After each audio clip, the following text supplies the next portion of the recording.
3 humans, 1 unknown. Identify. The Mark 6 connected to the fleet network and sent its query winging back to the Citadel's supercomputers, accessing the knowledge of 10,000 star systems. 4 milliseconds later, it had an answer. Species, Time Lord. Origin, Gallifrey. Designation, the Doctor.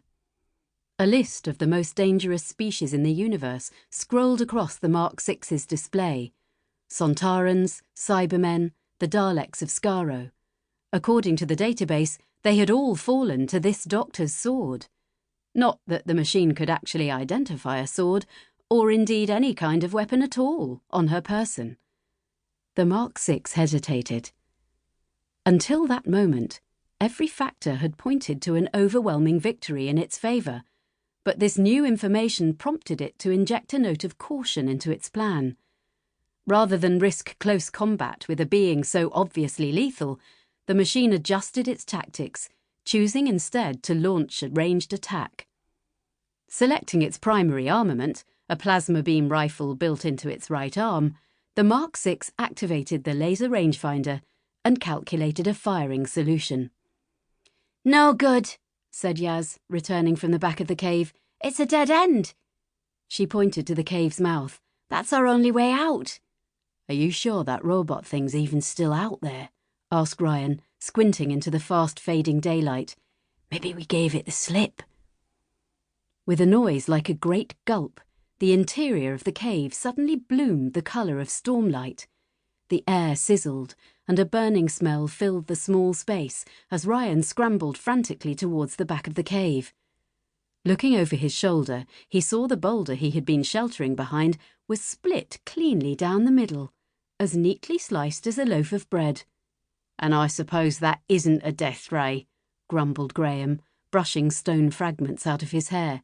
"Oh, that's definitely a death ray," the Doctor grinned. Ryan and Yaz shared a look.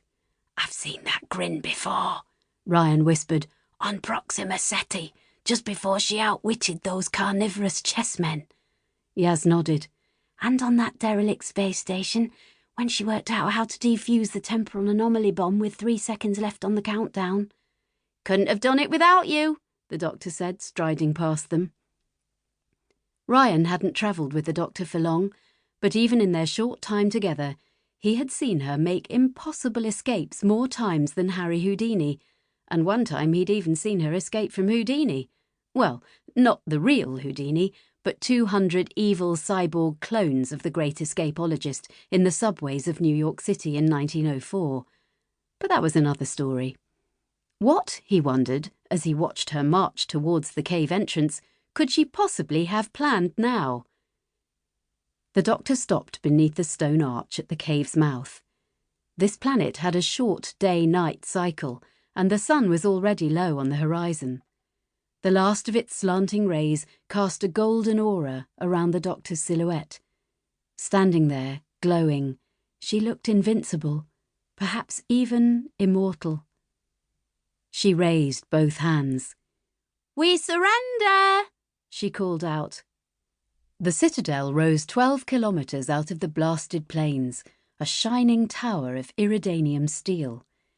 It was protected from every kind of weapon in the known galaxies, atomic, plasma, psionic, and more, and from the endless buffeting of the tropospheric winds by force field technology developed in its labs. The builders and occupiers of this tower were the fleet, a spacefaring humanoid race who, having devastated their own world in a series of wars, were hungry to acquire new ones. The first 97 levels of the Citadel were administrative offices.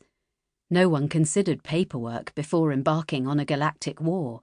No one, that is, except the fleet. Above admin lay research and development, levels 98 through 112, communications, planning, medical, and finally, at the pinnacle, the Space Lord himself. From his throne room in the sky, the Space Lord waited for the strangers.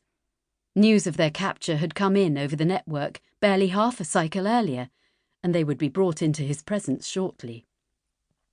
Curious to observe their arrival, he watched through the great curved window set high.